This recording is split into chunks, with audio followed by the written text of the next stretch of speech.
On a vu les signes simples qui sont E, I, O. On a vu les signes doubles qui sont N, IN, ON. Maintenant, on va voir les signes d'élongation. Par exemple, je vais utiliser l'exemple de la lettre B encore. B avec ce signe, ça deviendra B.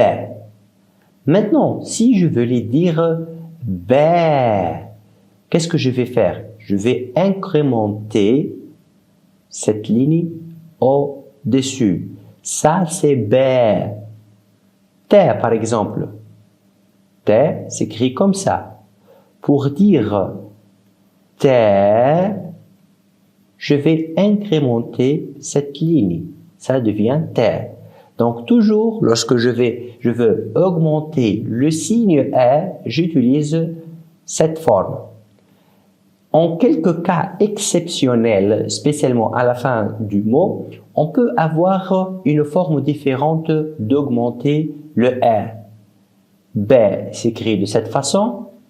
Pour dire B, on a appris qu'on doit augmenter ce trait, mais quelquefois à la fin du mot, on va trouver ce signe.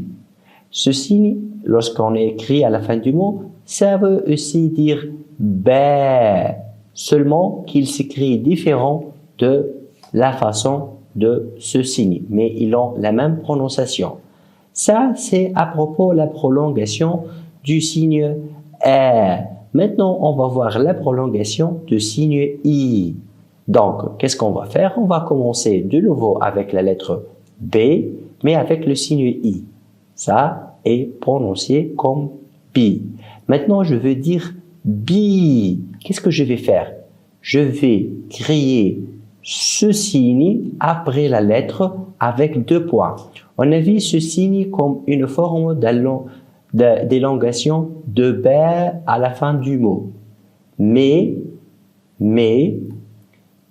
ce signe écrit comme ça, et ici le signe d'élongation de B est écrit avec 2 points au-dessous. T, ça s'écrit comme ça.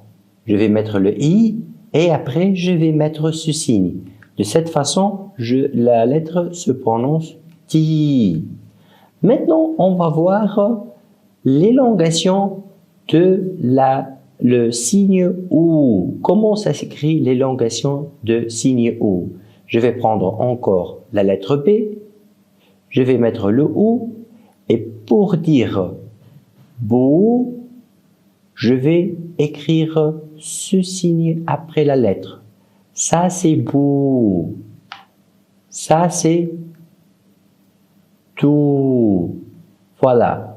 Donc, on fait une petite révision. On a 3 signes simples. Les signes simples, pour être élongés, je vais utiliser au début ce signe pour élonger le R. Si je vais élonger le I, je vais utiliser ce signe après la lettre. Ça, c'est I. Et ça, c'est l'élongation de signe OU. On va faire maintenant un petit exemple. Comme on a déjà vu que pour prononcer n'importe quelle lettre en arabe, on a besoin de l'équivalent de la lettre avec le signe qui va être ajouté à l'équivalence de la lettre. Cette règle s'applique à toutes les lettres en arabe, sauf la première lettre. Cette lettre ne va pas avoir la même règle que les autres. Cette lettre, elle va suivre directement le son du signe. Donc, si je vais mettre le trait au-dessus, ça va être prononcé E, seulement E. Maintenant, si je vais mettre le petit 9, là, ça va être prononcé OU.